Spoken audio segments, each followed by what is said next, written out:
अस्सलाम वालेकुम my YouTube family, कैसे हैं आप लोग। आई होप आप लोग बिल्कुल ठीक हैं। अल्हम्दुलिल्लाह से हम भी बिल्कुल ठीक हैं।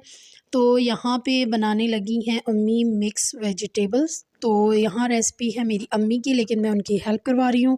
यहाँ पे आलू मैंने वॉश कर लिए और इस दौरान अम्मी ने प्याज वगैरह हल्का सा लाइट सा ब्राउन कर लिया था, बल्कि ब्राउन भी नहीं, सोते ही कर लिया था। और बाकी के मसाले अम्मी रेडी कर रही थी। तो ये फ़रमाइश थी अब्बू की तबीयत है ख़राब और हॉस्पिटल से उन्होंने पैगाम भेजा कि मेरे लिए बनाएं मिक्स वेजिटेबल। तो अम्मी ने कहा जल्दी से बना लेते हैं और फिर साथ लेकर ही हॉस्पिटल जाएंगे। तो यहाँ पे टमाटर कट कर लिए, थोड़ा सा लहसुन मैंने अम्मी को छील दिया था और साथ में हरी मिर्चें भी अम्मी ने काट ली और ये सारी चीज़ें मिक्सर ब्लेंडर में डाल लिया अम्मी ने और थोड़ा सा पानी डालकर इसको करेंगी ब्लेंड। और अम्मी की टोटली रेसिपी अम्मी की है, लेकिन साथ साथ मैं अम्मी की हेल्प करवा रही थी क्योंकि कोई ना कोई गेस्ट भी आ रहे थे अब्बू की खैरियत मालूम करने के लिए और साथ में हम लोग काम भी कर रहे थे। तो यहाँ पे मॉर्निंग में किचन साफ़ करने के बाद ना सबसे पहले अम्मी ने खाना बनाना स्टार्ट किया। तो बस जी यहाँ पे मसाला हो चुका था रेडी। प्याज डाला, उसमें ये टमाटर और लहसुन का जो पेस्ट अम्मी ने बनाया था वो डाल दिया। नमक, मिर्चें और हल्दी डाली। बिल्कुल लाइट से मसाले डाले थे क्योंकि अब्बू को बहुत ज़्यादा हैवी मसाले तो खाने नहीं थे। और बस यहाँ पे अम्मी ने डाली थी मटर और गाजरें सबसे पहले और थोड़ी देर उनको पकाया उनके अपने ही पानी में, और कोई पानी नहीं डाला। उसके बाद हमने डाला इसमें आलू कटे हुए और ये मैं डाल रही थी। अम्मी ने मुझे बताया कि ये डाल दो क्योंकि वो बाहर गई थी किसी काम के लिए। तो यहाँ पे मैं आलू डालकर इनको भून रही हूँ। यानी कि ये जो सब्ज़ी हमने बनाई है ना, अम्मी ने और मैंने मिलके ही बनाई है। 2 लोगों ने एक खाना बनाया आज। तो ख़ैर ये थोड़ा-सा मैंने कहा आपके साथ व्लॉग शेयर कर लूँ। आजकल बहुत परेशानी है, अब्बू की तबीयत ख़राब है, उस वजह से हम लोग बहुत परेशान हैं। तो प्लीज़ आप सब ने दिल से उनके लिए दुआएँ करनी है। अल्लाह पाक मेरे अब्बू को सेहत दें और जल्द से जल्द वो अपने घर को वापस आ जाएँ। तो फ़िलहाल तो अभी तक वो आईसीयू में ही हैं और स्टिल इतने हम परेशान हैं। बस ख़ैर जी, यहाँ पे मैंने डाली थी फूल गोभी और इसको भी मिक्स कर लिया और अम्मी ने कहा कि इसको दम पे लगा दो। कोई पानी नहीं डालना, कोई एक्स्ट्रा चीज़ नहीं डालनी, बस इसको दम लगा दो। 20 से 25 मिनट में ये खुद ही सॉफ्ट हो जाएँगी वेजिटेबल और बिल्कुल दम वाला फ्लेम मैंने कर लिया। तो यहाँ पे हमारी वेजिटेबल्स बिल्कुल रेडी थी और ये आप देख सकते हैं बिल्कुल ऑयली नहीं है। जो लोग कम ऑयल लेते हैं, खाना पसंद करते हैं, उनके लिए तो ये बहुत ज़बरदस्त रेसिपी है। बिल्कुल हल्का सा ऑयल डाल के अम्मी ने प्याज को हल्का सा सौते किया था और उसके बाद जी बाकी का प्रोसेस तो आपने देख लिया था। और यहाँ पे डालने लगी हूँ मैं हरा धनिया कट करके और इसी के साथ मैं डालूँगी 2 हरी मिर्चें। ख़ैर ये हरी मिर्चें तो बाद में हम लोगों ने साइड पे कर ली थी अपने लिए, और अब्बू के लिए थोड़ा-सा खाना डाल के लेके जाना था। तो बस ये खाना रेडी हो चुका था, बाकी के मैं काम निपटा रही थी। तो मैं बच्चों को होमवर्क दिया था, छुट्टियाँ हो चुकी हैं बच्चों की। तो बस छुट्टियाँ स्टार्ट होते ही अम्मी के घर आ गए थे क्योंकि अब्बू बीमार थे।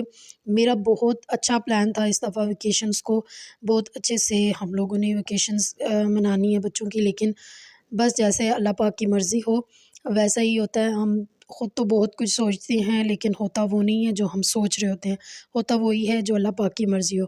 ख़ैर मैं बच्चों को बोला आप लोग चले जाओ बरामदे में बाहर थोड़ी देर के लिए और मैं जल्दी से अम्मी का रूम सेट कर लेती हूँ। ये अम्मी और अब्बू का रूम है और इसको मैंने यहाँ पे अच्छे से सेट कर लिया था। ख़ैर इतना कोई गंदा तो था नहीं, बच्चों ने हल्का-फुल्का जो चीज़ें वगैरह फैलाई हुई थी वो समेटी और झाड़ू लगाया और बिल्कुल सेट कर लिया।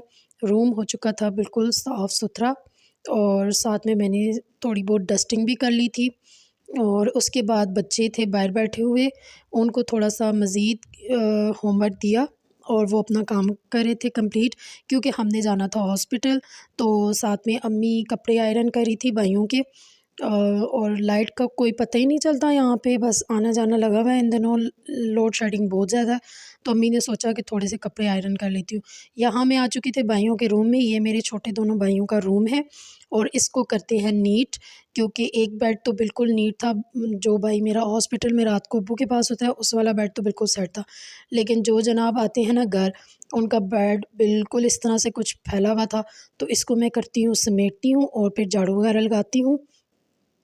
तो ये देखें जी ज़बरदस्त जल्दी से एकदम से फटाफट मैंने इस रूम को भी कर लिया था साफ़, और इसी के साथ मैंने ड्राइंग रूम की तरफ भी गई। मैंने कहा उसको भी साफ़ कर लेती हूँ। ख़ैर यहाँ झाड़ू की ज़रूरत तो नहीं थी, अलबत्ता डस्टिंग वगैरह मैंने कर ली थी, और साफ़ सुथरा करके इस रूम को भी मैंने बंद कर लेना था, क्योंकि अभी हम लोग रेडी हो रहे थे, अब्बू को देखने के लिए जाना था। तो ये देख सकते हैं कुछ कपड़े अम्मी ने आयरन कर लिए थे भाइयों के, कुछ रहते थे वो भी अम्मी चाह रही थी कि हो जाए, लेकिन हमने कहा वापस आके कर लेंगे, बाकी क्या हम समेट लेते हैं।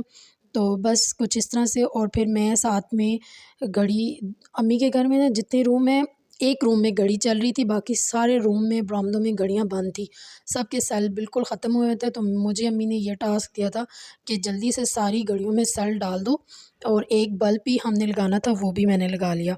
तो बस जी यहाँ पे मैंने घड़ियों में सेल डाले, उसके बाद मैं रूम में आई और बच्चों को रेडी किया।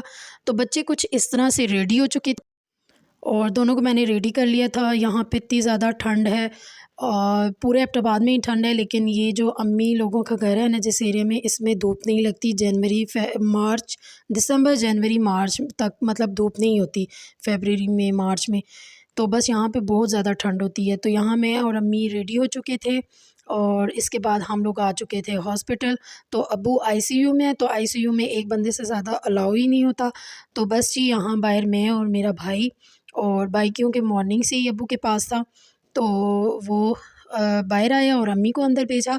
और यहाँ पे आहत की और मामू की दोनों की ना मस्तियाँ चल रही थी, और खूब बातें कर रहे थे। बच्चों ने भी अपने मामुओं को बहुत मिस किया इन दिनों में, क्योंकि घर पे होते ही नहीं हैं ये लोग। एक तो हॉस्पिटल में होता है, और दूसरा फिर घर आता है, और दूसरा हॉस्पिटल जाता है, तो एक घर आता है। तो आई होप आज का छोटा सा व्लॉग आपको पसंद आएगा होगा। अल्लाह हाफ़िज़।